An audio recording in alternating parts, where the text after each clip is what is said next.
Welcome to Divine Insights Realm, where we explore the most challenging biblical controversies.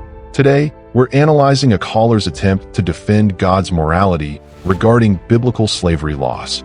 This caller claimed God is not immoral for condoning slavery, but his arguments quickly unraveled. The caller's central claim was that Old Testament slavery laws were merely legal, not moral. He argued God gave these laws because people were going to do it anyway. This justification immediately faced critical examination. When asked how to distinguish moral from legal codes, the caller could not provide a consistent method. He admitted Old Testament laws about shellfish and fabrics weren't moral codes, but he could not explain why slavery laws should be treated differently. The discussion moved to New Testament slavery endorsements.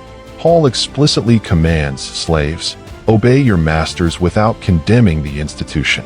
The caller admitted this represents moral support for slavery. When pressed for any circumstance where slavery is morally justifiable, the caller hesitated. He referenced black slave owners buying family members as ethical slavery. This argument collapsed under moral scrutiny. Defending slavery because victims navigated it poorly ignores the system's inherent evil. No one should have to purchase their family's freedom from other human beings. The system itself is the moral failure, not individual survival choices within it. God could command every detail of Israelite life, but could not simply say, "Do not own people."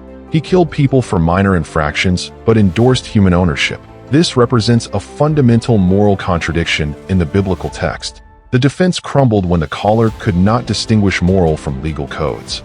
He admitted New Testament supports slavery morally. His attempt to justify any good slavery failed catastrophically.